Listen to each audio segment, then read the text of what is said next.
हरि ओम। इदं राष्ट्राय इदं नमः। अखण्डमण्डलाकारं व्याप्तं येन चराचरं तत्पदं दर्शितं येन तस्मै श्री गुरुवे नमः। आप लोगों का स्वागत है आज के इस नए अंक में, पथिक संदेश लेख पाठन अभियान के इस नए अंक में। आज हमने गुरु की वंदना से अपने इस अंक की शुरुआत की है। आपने अंदाज लगा लिया होगा कि आज हम किसी महान गुरु के बारे में चर्चा कर रहे हैं। जी हाँ, भगत सिंह जी को भगत सिंह बनाने वाले कौन थे? सुखदेव जी को सुखदेव बनाने वाले कौन थे? इन महानायकों के महानायकत्व को गढ़ने वाले उनके गुरु, आज उनके गुरु पर एक लेख छपा है। चूँकि ये राष्ट्रवादी पत्रिका है पथिक संदेश, इसमें ही ये अपेक्षित किया है कि जो अनाम हमारे महापुरुष, जिन्होंने अपने निस्वार्थ रूप से अपने जीवन के क्षण क्षण को देश के लिए समर्पित किया, उनको स्मरण करने का काम सिर्फ इन राष्ट्रवादी पत्रिकाओं को ही है।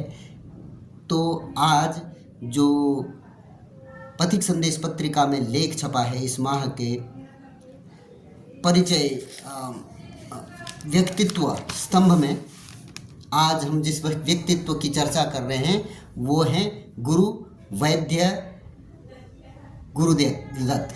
वैद्य गुरुदत्त। पहले लेख का पाठन कर लेते हैं, फिर उस पर चर्चा करेंगे। क्रांतिकारियों के गुरु वैद्य गुरुदत्त। विज्ञान के विद्यार्थी और पेशे से वैद्य होने के बावजूद गुरुदत्त 8 दिसंबर 1894 से 8 अप्रैल 1989 तक इनका जो जीवन काल है, वैद्य होने के बावजूद गुरुदत्त 20वीं सदी के एक ऐसे सिद्धहस्त लेखक थे जिन्होंने लगभग 200 उपन्यास, संस्मरण, जीवन चरित्र आदि का सृजन किया और भारतीय इतिहास, धर्म, दर्शन, संस्कृति, विज्ञान, राजनीति और समाज शास्त्र के क्षेत्र में भी अनेक उल्लेखनीय शोध कृतियाँ दीं। वैद्य गुरुदत्त स्वामी दयानंद सरस्वती के अनन्य भक्त थे और आर्य समाज के पालने में पले बढ़े लेखक साहित्यकार थे। वैद्य गुरुदत्त ने इतना अधिक लिखा है जितना लोग एक जीवन काल में पढ़ भी नहीं पाते। स्वाधीनता के पथ पर से आरंभ हुआ उनका उपन्यास जगत का सफ़र लगभग 200 उपन्यासों के बाद 3 खंडों में अस्तांचल की ओर इस उपन्यास पर समाप्त होने से पूर्व सिद्ध कर दिया गया कि वैद्य गुरुदत्त उपन्यास जगत के बेताज बादशाह थे। इन्हें क्रांतिकारियों का गुरु कहा जाता है। जब ये लाहौर के नेशनल कॉलेज में हेडमास्टर थे तो सरदार भगत सिंह, सुखदेव व राजगुरु इनके सबसे प्रिय शिष्य थे, जो बाद में आज़ादी की जंग में फांसी का फंदा चूमकर अमर हो गए। अपने उपन्यासों के माध्यम से गुरुदत्त ने प्राचीन भारतीय संस्कृति, सभ्यता और धर्म की प्रशंसा की है और उसकी श्रेष्ठता स्थापित करने का यत्न किया है। वे कांग्रेस, नेहरू और महात्मा गांधी के कटु आलोचक थे और यही एक कारण है, संभवतः यही एक कारण होगा कि इनका नाम भारत में तो छोड़े, इस पंजाब में जहाँ के वो थे, लाहौर के थे पंजाबी, इस पंजाब में भी कोई नहीं जानता। मैंने आज पहली बार इस पत्रिका के माध्यम से सुना। क्यों? क्योंकि वो कांग्रेस, नेहरू और गांधी के कटु आलोचक थे, उनके समकालीन थे, कटु आलोचक थे। वे स्वामी दयानंद सरस्वती के अनन्य भक्त थे और आर्य समाज के पालने में पले बड़े लेखक साहित्यकार थे। वैद्य गुरुदत्त ने न केवल उपन्यास लिखे बल्कि तात्कालिक सभी समस्याओं पर खूब लिखा। इतिहास, विज्ञान, समाजशास्त्र, राजनीति, धर्म, दर्शन आदि अनेक विषयों पर उन्होंने अनेक मौलिक कृतियां देकर हिंदी का ग्रंथ भंडार भरा। धर्म, संस्कृति और राज्य से लेकर वेद मंत्रों के देवता लिखकर उन्होंने भारतीय संस्कृति का सरल एवं बोधगम्य भाषा में विवेचन किया। यहाँ तक कि उन्होंने भगवत गीता, उपनिषदों और दर्शन ग्रंथों पर भाष्य भी लिख डाला।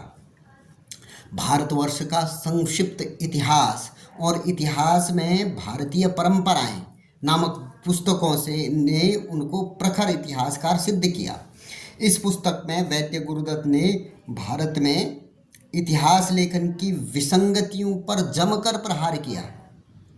विज्ञान और तथा सृष्टि रचना जैसी पुस्तकें लिखकर अपने वैज्ञानिक दृष्टिकोण का परिचय दिया। समाजशास्त्र पर उन्होंने धर्म तथा समाजवाद, स्व अस्तित्व की रक्षा, मैं हिंदू हूँ आदि अनेक पुस्तकें लिखकर समाजवाद की जैसे पोल खोलकर रख दी।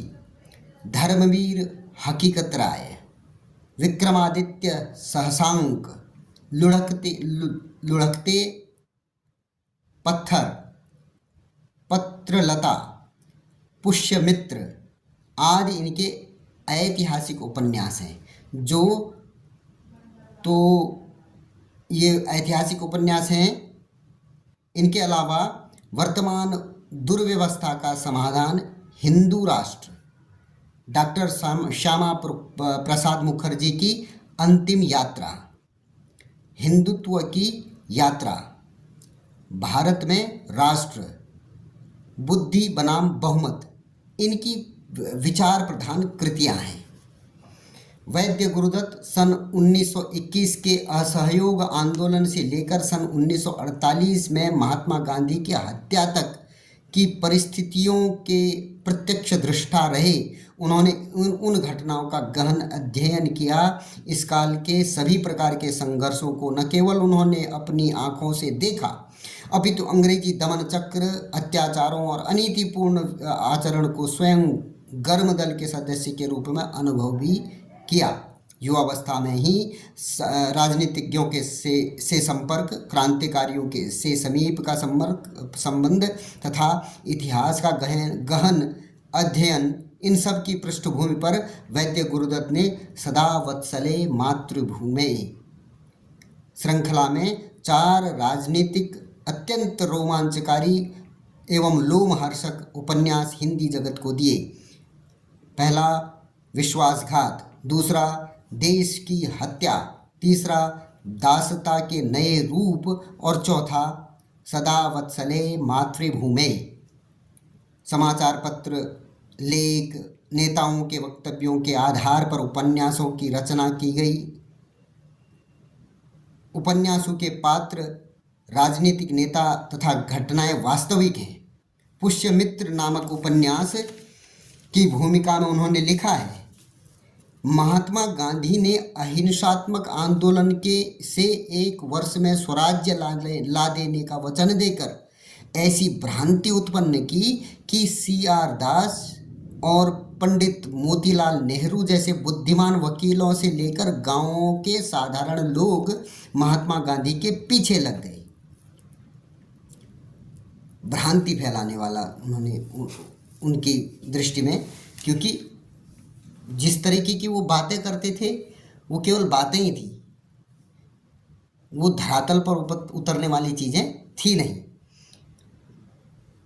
आगे बात करते हैं।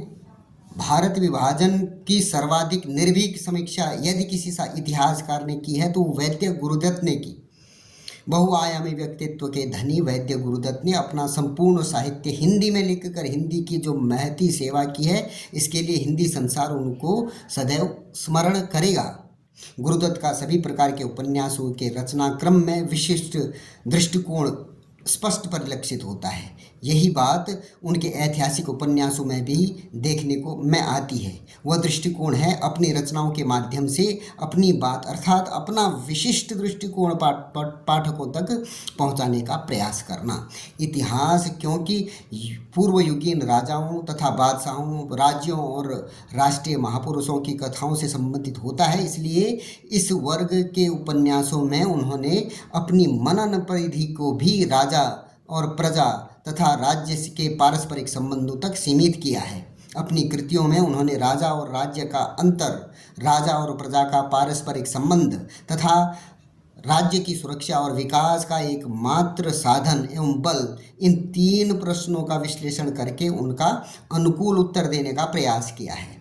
वे राजा और प्रजा के पारस्परिक संबंध को शासन तथा शासित का नहीं मानते, अपितु वे राजा को प्रजा के प्रतिनिधि के रूप में प्रतिष्ठित करने का यत्न करते हैं। उन्होंने इस उपन्यास की घटनाओं के बौद्धिक विश्लेषण को विशेष स्थान दिया है। सामान्यतया कथा कहते कहते अनेक गंभीर बातों की ओर भी उन्होंने संकेत किए हैं। उन्होंने जिस विद्या और विषय पर अपनी लेखनी चलाई वे उसे पूर्णता प्रदान की है। उनकी कृति को अध्योपांत पढ़ने के उपरांत पाठक के मन में कोई संशय बचा नहीं रह जाता, यही उनकी विशेषता थी। आचार्य वैद्य गुरुदत्त ऐसे कोई हिंदी के मूर्धन्य साहित्यकार थे, मुझे आज ही पता चला, इससे पहले कभी पता भी नहीं था। कारण क्योंकि वो उस समय के स्थापित नेताओं के कटु आलोचक थे। उनकी अव्यवस्थाओं को वो देख सकते थे, उसके पीछे के मंतव्य को भी वो समझ सकते थे, इसलिए उनको कभी भी प्रोमिनेंस नहीं मिली। चूँकि शिक्षा जगत में ये समाजवाद से संबंध रखने वाले, उनकी भाषा बोलने वाले या साम्यवादी विचारों को रखने वाले ऐसे लेखकों को स्थान दिया गया जो समय के अनुसार अपनी सरकार के अनुसार अपनी स्थितियों को बदल सकते थे। इसलिए ऐसे प्रखर राष्ट्रवादी जो लेखक थे उनको स्थान नहीं दिया गया। कितना बृहद चरित्र उनका होगा कि सदियों तक जिनको पूजा जाएगा, ऐसे सरदार भगत सिंह, ऐसे सुखदेव जी और राजगुरु जी को इन्होंने प्रेरित, निश्चित रूप से उन्होंने प्रेरित किया होगा। सरदार भगत सिंह जी के बारे में कहा जाता है कि वो उतनी छोटी उम्र, 23 साल की उम्र में तो उनको फांसी हो गई थी। उस समय तक वो 300 पुस्तकें पढ़ चुके थे।